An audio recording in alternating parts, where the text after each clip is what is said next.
Hi, it's Matt Kirkner, your host for the Tech Ed podcast, with a quick prelude to this week's episode. We recorded our session with Dr. Mike Lovell, president of Marque University, a couple short weeks ago. And in the interim, Dr. Lovell shared with the Marquette community and the rest of the world the unexpected news that he had been diagnosed with a rare form of cancer.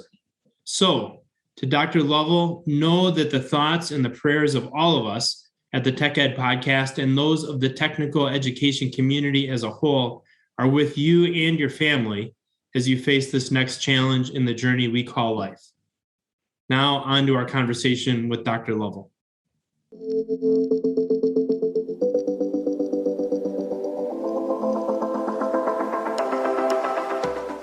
Welcome to the Tech Ed podcast, where we visit with leaders who are shaping, innovating, and disrupting technical education. People who are not afraid to think differently, not afraid to try something new, all with the goal of securing the American dream for the next generation of STEM and workforce talent. I am really excited for this episode of the Tech Ed podcast. 30 years ago this year, I walked across the stage a graduate of Marquette University with a bachelor's degree in business administration. And today, the president of that great institution, Dr. Michael R. Lovell, Marquette's 24th president, by the way, joins us on the Tech Ed podcast to talk engineering and leadership, innovation, making Milwaukee a better place, trends in education. It is going to be a great discussion. Dr. Lovell, thank you so much for coming on with us today. Thanks so much for having me, Matt. It's a pleasure to have you on board. And we are going to start by talking about engineering and leadership. You have an interesting background. In addition to your position as president of Marquette University, you're a very accomplished engineer and researcher. You've published over 100 articles in engineering journals, co-authored an engineering book. You've led research that was funded by agencies like the NSF, the Department of Energy, Department of Defense, Department of Education, several patents and prestigious awards as a result of all of this work. 3 mechanical engineering degrees, by the way, including a doctorate from the University of Pittsburgh. So in as much as your role today, Dr. Lovell, is leading a great institution like Marquette University, what inspired you originally to pursue a career in engineering? My grandfather was an engineer. He passed away when I was young, but he was someone I had always looked up to. And I remember being a sophomore in high school and getting a letter from the governor of the state of Maryland. In the letter, it described how my grandfather was a civil engineer, and he was actually in West Virginia, but he had designed a dam system when they had some very heavy rains, saved some parts of Maryland from getting significant flooding. And I'll never forget how proud I was when we got that letter from the governor's office from Maryland. And I thought, boy, I really want to follow in his footsteps and be an engineer. I was always good at math and science. And so, it came fairly natural to me. And I'll say the other part of it was I grew up on 3.5 acres, had a kind of a tractor and some other parts. And I always enjoyed when things broke, getting together and fixing them with my father and using my hands. And the mechanical, I would always enjoy taking things apart and put things together. And so those 2 aspects, I think, really led me to go down the path that I did. And so of all the projects you've worked on over the course of your career, is there a favorite? Is there one that sticks out after being inspired by your grandfather and inspired by growing up on those 3.5 acres? I think the favorite one I ever did was when I was at Pittsburgh before I came to Milwaukee. It was my last year. I was involved in a project between the University of Pittsburgh and North Carolina A&T University, which is a historically Black college down in North Carolina. And we decided that we wanted to go for the highest level award given by the National Science Foundation, which is an engineering research center. And it ends up being about a $50 million award over 10 years. It's very prestigious. We started working with the faculty at North Carolina, and they had a really strong research area in material science and very involved in some bioengineering research. And so what we decided to work on was some revolutionary biomaterials that degrade within the body. So if you were going to say you had surgery on you broke a bone, you had surgery, you had a pin put in or plate put in, or you had for your jaw some dental work and had to have plates put in, that they would actually degrade within your body. So you'd have to have another surgery to take them back out. And to be honest with you, a lot of my colleagues across the country, there had never been a historic Black college and university that had ever gotten one of these awards. And they thought we were kind of crazy thinking that we could get this award because it had never happened before with a school like North Carolina A&T. But lo and behold, I think I made joke around with some of my my friends back in Pittsburgh. We probably made 30 trips down there to collaborate and work together and really put together a really well integrated proposal and plan. And we actually got that proposal. And now it's been more than 10 years. It's been about 12 or 13 years since we got the award. And not only was it great for the University of Pittsburgh, but it really transformed North Carolina IT University. They now have a bioengineering program. They produce more African-American PhD students than any other university in the country in engineering. And so it was to me, it was a very rewarding. Not only was the technology great, but the work we did with North Carolina IT University and the way we helped them build up their engineering program was really special. Well, it's really interesting. We think about careers in engineering, we think about careers in STEM, and what a huge impact they have on the world, right? I mean, we think about obviously tons and tons of math, tons and tons of science that go into educating ourselves to be in a position to serve, whether it's an HBCU, whether it is the state of Maryland, as your grandfather did. Lots and lots of good things come out of engineering. And I think that's a really good message for our listeners is that, in as much as we can be dedicated to things like social justice, to things like making the world a better place, engineering isn't maybe necessarily that pathway people would consider, but certainly the great work that engineers do across the country and around the globe makes the world such an incredibly better place. So that's just great explanations and examples of some of your work on the engineering side that over the course of your career led you to the position you're in now, the president of Marquette University. I don't know if our listeners are aware, you're the first layperson to lead Marquette. Marquette's a Jesuit institution, 130 plus year history. So the first layperson in that history to serve in the role of president of Marquette University. I should also note that you're very well known for your strong faith, but your experience on the lay side certainly gives you a different perspective than the presidents who have come before you. How has your background as an engineer turned educator informed how you approach leadership at Marquette? Marquette is a very special place. I often say that people care more about the institution and more about each other at Marquette than any place I've ever been. And it's really because of our Catholic and Jesuit mission. Being a Jesuit institution, we believe in cure personalis, which is care for the whole person. And I will just say that coming to Marquette, I feel like I've come home because I've always believed in servant leadership. The mission of Marquette is to produce men and women who live their life in service to others. And so it's been a very natural fit for me to come to Marquette just because of my faith, being a devout Catholic, but also the Jesuits. I've gotten to know more and more about the Jesuit traditions and what it means to be leading a Jesuit university. It just really resonates with who I am and what I believe in. In terms of being the first lay president, not only am I the first lay president, but I believe I'm also the first engineer that is leading Marquette. And so in some respects, I feel like it's been a good marriage because I've been trained to look at the world in a different way. One of the things I'm a huge believer is in innovation. And we have a vision to be the most innovative Catholic Jesuit university in the country. And so the fact that my background and past has been around innovation, I've actually done research on innovation and studied it, and I teach it in my class that I do teach, allows me to come to Marquette and maybe bring a different skill set and a different lens to think about how we can position ourselves, not only in the current way we do things, but looking at the future.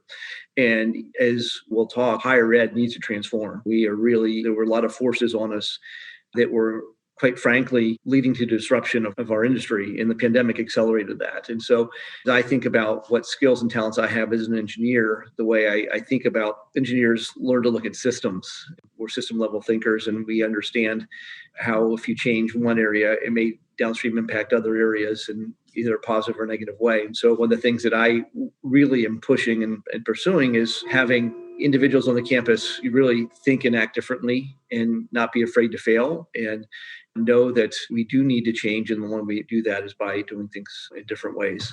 So a great way of thinking and looking at servant leadership and living a life of service. I like the focus on systems level thinking as well, and how you've brought that background as an engineer to, didn't realize you're the first engineer leading the institution. As we think about all of that together, you mentioned in your last answer the class that you're teaching at Marquette University. And I don't know if our listeners are aware, but since becoming president of Marquette, you've had the opportunity to get back into the classroom. You're teaching a course called Product Realization for engineering and communications majors. What do students experience in that class? So I've actually taught this class. This is my third institution. I started way back in 2001 at the University of Pittsburgh to teach this course. And the way it works is we have a corporate sponsor, several corporate sponsors that actually sponsor projects in the class where they bring a idea of a new product or process, conceptual idea, and the students actually develop that product or process over the course of the semester. And much of the grade is based on how well the prototype that they develop fits the needs or specifications set aside by the corporate sponsor. And so what we actually teach in the course is, quite frankly, it's the innovation process, how you come up with innovative solutions to problems. And so a lot of the course is based on some research that was done in the early 2000s up through almost today about ways that teams can use creativity to come up with innovative solutions. And so we take them through the process, and it's really fun because when you get multidisciplinary teams together, there's another set of innovative ways that things happen. So you may think, well, the engineers develop the product, the communication students, develop the messaging and the marketing around the product. But it's amazing that some of the best solutions come from some of the communication students because they question paradigms and look at things completely different ways than the engineering students, which is really unique. And so it's a lot of fun for me to teach the course. And again, it's great because the students actually, by developing a product, had several of them have developed patents. I've had a couple of them have gone on to form companies over the years based on the products that they developed. And in fact, we had one project last spring that I think is moving towards a patent. So we're excited about that team. But again, I think for me, it's great to get back in the classroom. That's really the roots of why I got into higher ed to begin with.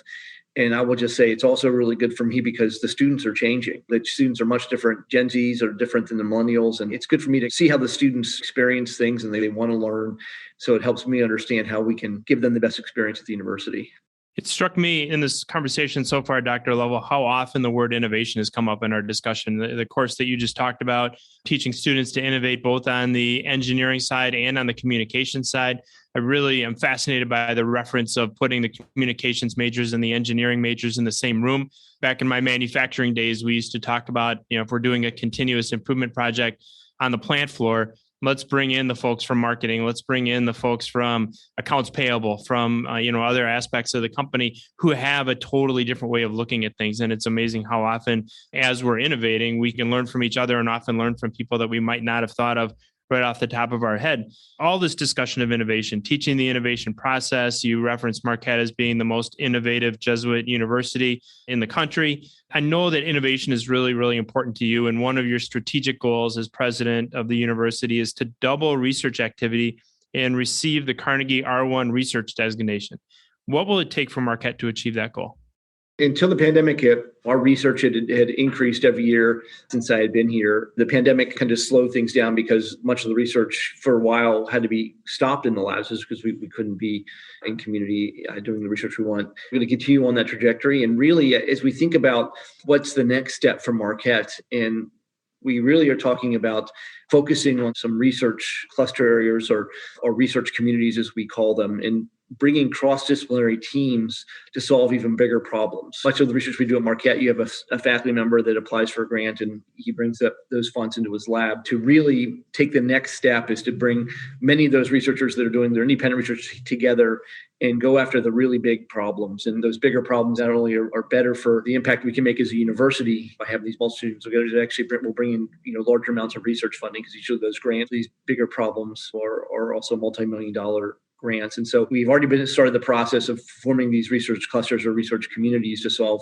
big problems. Like one that is being launched this year is a research community that addresses poverty, and particularly poverty right in our own backyard here in Milwaukee. And you think about all the things that impact poverty, all the ways education, it's healthcare, it's economic opportunities. And so really thinking about how we can take expertise on the campus to really get to the root causes of reasons why people in this country are in poverty, and particularly people in Milwaukee are in poverty. And so, we believe by taking this approach, we will ultimately be able to reach the R1 level of research from the Carnegie classification. I like the way you look at that, going after really big problems, thinking really big. Obviously, that's important in leadership. And going after problems from a research standpoint that maybe some of our listeners wouldn't think of right off the bat, things like poverty, education, healthcare, and the economy. We often think about research in IIoT or robotics, but there's a tremendous amount of other types of research that can be performed. And speaking of going after big problems, of thinking really, really big, the Athletic and Human Performance Research Center is a new addition to Marquette University. Marquette obviously having a huge background in the world of athletics. Many of us think about your basketball program when we think about Marquette athletics. And I still remember back to the 1977 championship. And as you know, I have the pennant hanging on the wall in my office and looking for another one of these under Shaka Smart one of these days. So exciting future I just had to get that into the question about the Athletic and Human Performance Research Center. But tell us about this new addition. You're a runner yourself. You're an athlete yourself. What fascinates you about the research being done at this facility? One of the things that has happened in recent years is that the amount of data we can collect on our student athletes, they all have wearable technology that we know so much about their performance and things well beyond heart rate. They could load and even when they're training, the forces that they generate, the acceleration, we know all of these things. So we can really tailor how much they work out and looking at their symmetries to understand where they may be vulnerable for injuries. There's all this great technology out there. So the University First, with 300 student athletes, will serve those student athletes and be able to do research on them. But I think from a broader perspective, that human piece that we have in the HPRC, we are bringing in other groups, such as firefighters, and looking at the injuries that they may have and helping them overcome. When you're walking around these huge weights on your body and you have to go up and down stairs and you have to exert all kinds of forces. How can we minimize the injuries that firemen have? We have brought in cancer patients to look at how we can actually use exercise and other rehab techniques to help them along their journey to healing from cancer. Those are just two examples of way we are integrating what we're learning on maybe the athletic side to apply to individuals within our community to help them overcome some of the challenges that they may face as well. And so another thing that we're very well known for is studying aging and what happens to the human body as we get older, how we can continue to be active for as long as possible based on someone's performance and how we can actually change and modify our activities so that we can be healthier longer. I'm going to reflect for just a moment on the parallels between what you just described and what we so often talk about here on the Tech Ed podcast, oftentimes in relation to technical and manufacturing equipment. So we'll talk about measuring and gathering data on things like force and disturbances and temperature and moisture and humidity, and then using that data to improve performance, to predict the future. And in so many ways, you're doing exactly the same thing on the healthcare and athletic side. So gathering data, analyzing that data, and then using it to perform not just athletic performance, but as you point out, the performance of a firefighter, securing the public safety, cancer patient, performance of individuals as we age. So just incredible parallels. We talk often about how as the economy and innovation moves forward, how many of these different areas of our economy and how many different sectors are starting to overlap in terms of how they can use data and benefit from that data. I want to stay on the topic of data. You recently partnered with the University of Wisconsin-Milwaukee and Northwestern Mutual to launch the Northwestern Mutual Data Science Institute. What can you tell our audience about that program? How does it work? Who's involved? How is it solving the talent pipeline challenges and high demand career fields?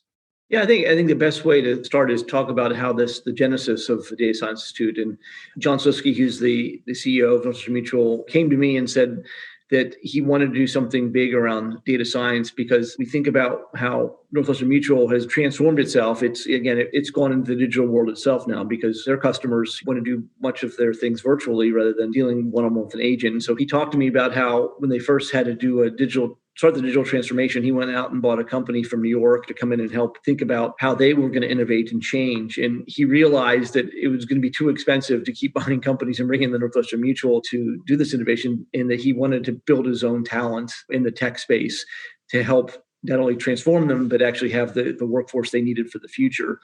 And so when he approached me, I said, well, why don't we work with UWM and Northwestern Mutual to do this together, because UWM is the other major research university in Milwaukee. It's actually the biggest university or the biggest private. And so having the biggest public and private university working with one of the iconic corporations to actually build a data science institute that would, number one, build a talent pipeline. So, producing students that would work in the Data Science Institute that would be solving the problems that Northwestern Mutual was interested in. Actually turn our faculty's attention. We've launched a data science undergraduate program. We have a data science graduate program. And actually some of the challenges and problems we're solving aren't just data scientists. It's one of the great things. We've been able to bring in the liberal arts and humanities. Ethics around big data are very important. So we have people in philosophy and some of the other areas around healthcare.